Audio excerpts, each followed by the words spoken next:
Hello there, it's Jessie here. Welcome to the channel. Big warm welcome if you're coming back, and if you're completely new and you clicked on my face. I believe there's a reason for that, but you don't have to believe me. And part of what I do here is authentically express what is on my mind in this present moment, and you can do with that whatever you want. Maybe you agree with me. Maybe I say something you never thought of before and you're like, wow, that's brilliant. Maybe you completely disagree with me. Maybe you think I'm an absolute bleeding idiot. Good. Whatever the response is, I'm very happy to be here with you, really. Whatever the response. And obviously it's a little bit easier for me to say that, isn't it, on the other side of a screen. Part of this process, as you guys know, is me building up resilience to other people's projections. I'm going to tell you a story. When I was a young warthog, I was a bit of a warthog. When I was a young warthog, I went to a youth theatre in my local village, and it was brilliant. And this youth theatre was run by a lady called Linda Morse, who's absolutely fantastic, and I believe she's doing quite well in West End now in London. So congratulations, Linda, if you're out there. Thank you very much for being quite an integral part of my formative years. So about this youth theatre is Linda Morse there were musicals we would do, and she would write the whole thing. She'd write the whole thing and the music and everything. So it was cool. They were unique plays and they always had a message. And one of her plays that she wrote was called The Mirror Players. And it was about a travelling circus, so to speak, back in the day, that would travel around and give people a new perspective on life. I'm trying to think if it was the same one as The Nothing Machine. But I will go on to that in a minute. Anyway, The Mirror Players. So as some of you know, I have a twin sister, Zita, the light of my life. And we were cast as the two mirrors. So I was mirror 1 and she was mirror 2. And we were part of the travelling circus, and this was our trick. We were mirrors. Mirror 1 would show you what you are. What you are. One mirror will da da da da da da. I don't remember the words, but there was a song. And then mirror 2, Zita, would show you what you could be, like your potential. Now, I don't know if that programmed me. I don't know if Linda's like a mystic oracle that could see. Maybe it's just absolutely being human. I don't know. But I really feel like part of my role in this lifetime is to be a mirror, to show people what they are. Whether my sister is a mirror that shows people what they could be, I don't know. But people do like her better than they like me. But she's just a nicer person. She's not as intense. Maybe she is, I don't know. Anyway, people do prefer her, in my opinion. She might say the opposite, but then the grass is always greener, eh? As galinhas das vizinhas há sempre mais gordinhas. That's Portuguese for the neighbour's chickens are always fatter. Or something like that. Anyway, I love that expression. The grass is greener. And then you hear people say, the grass is greener where you water it. And that is true. But anyway. Can you water yourself to be more likable? Yes. If you want to do that. I think I'm still quite adamant that I don't want to. I have a comeuppance. And I need to do more work on myself and my inner child and inner teenager, actually. And maybe I'll pin that one too, because I still have this rebellious refusal to change in any way to make myself more digestible for others. I'm like, no, you can't handle me. I'm proud of that. I'm proud if people can't handle me, but that's not actually strictly true. Like if I dig a little deeper, no, it's not true. It comes from a deep, deep insecurity. I'm laughing because like, oh, whatever, take it all with a pinch of salt. Like, yes, I'm reprogramming my subconscious. I'm doing a little bit better every day, and it's work. Because, because I don't know how to, I don't know. I just find like my processes are slow and patience is a huge thing. Anyway, all that to say, whatever you see in me, I've got this poem that I've been meaning to write for so long. It goes, what do you see when you see me?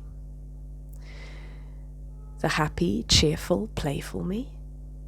The angry, traumatized, something me? What do you see when you see me? The active, ambitious, proactive me? This is coming on the spot, but it would go through all these adjectives. Like looking at the light and the dark and what you see me. And then at some point, the moral of the poem would be, for what you see in me is you. Something like that. I would wordplay it. I like to play with words. But I have noticed since I started this YouTube channel, wow, that was weird, that I've stopped writing poems. And I think because my creative outlet is here now. This is my art, guys.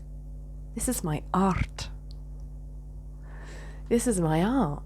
This is my art. This is my art. Showing up and saying, this is me today, my stream of consciousness. I'm not trying to be anything. Some days I am. Some days I'm trying to be smart. Some days I'm trying to be wise. Some days I'm trying to be goofy. Some days I'm trying to be deep and profound. Some days I'm angry. Some days I'm sad. Some days I'm weak, disempowered. Some days I'm incredibly empowered. Some days I'm strong and intense.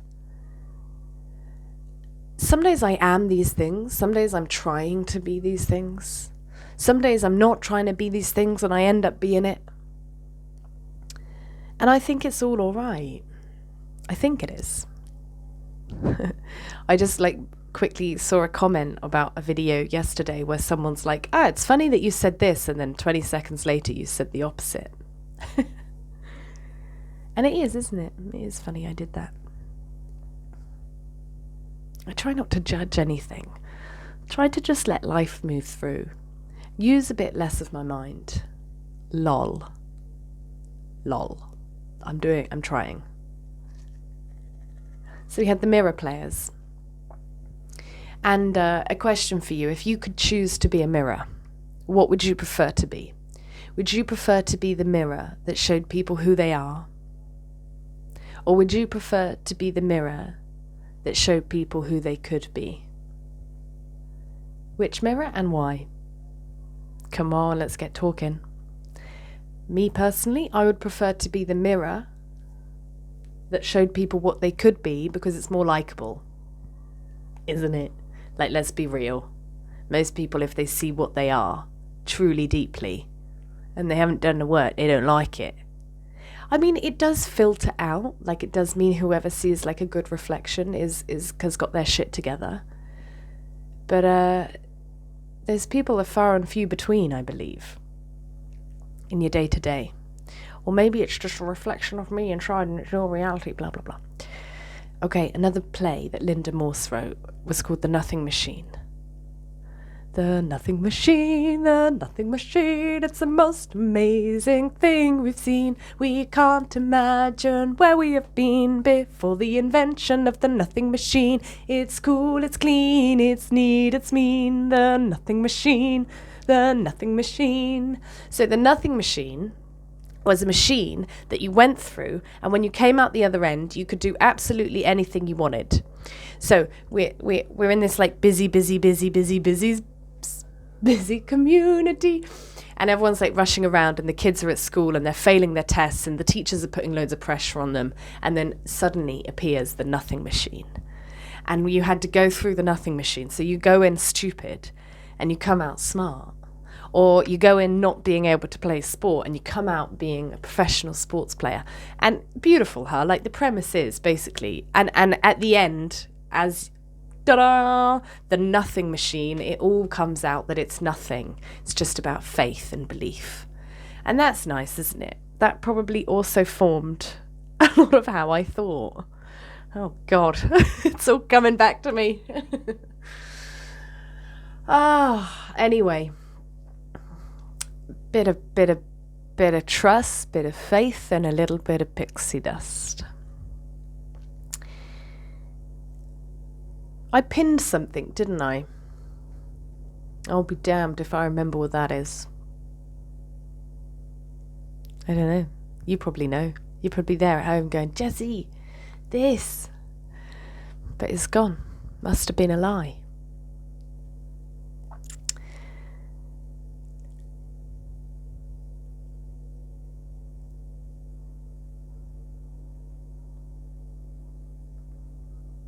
Are you comfortable with silence?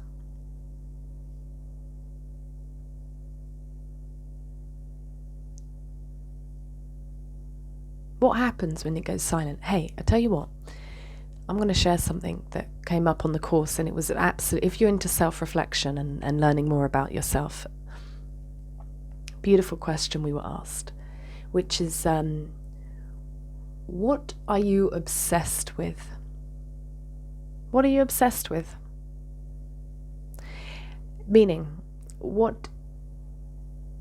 are your thoughts most of the day?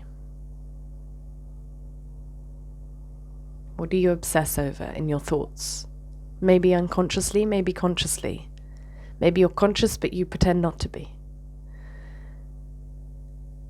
Anyway, we did that, and we had to think about it, and then we had to share it in a group, and then they asked the right questions where you feel it in your body, and very quickly it gets to the emotion and to the root cause of this obsession. But it was a very, very helpful practice. It was very helpful to get to know yourself better and why. Like, why do I obsess over that? Where does that come from? Oh. So, let me know, guys, down below, what do you obsess about? Let's get talking.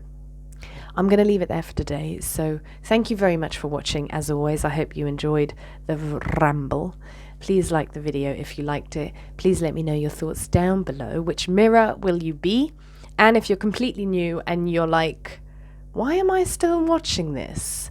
Probably because I'm emitting a frequency that is helping you. So forget the words and just enjoy the frequency. Love you loads. Have a beautiful day and a beautiful life. We've got this.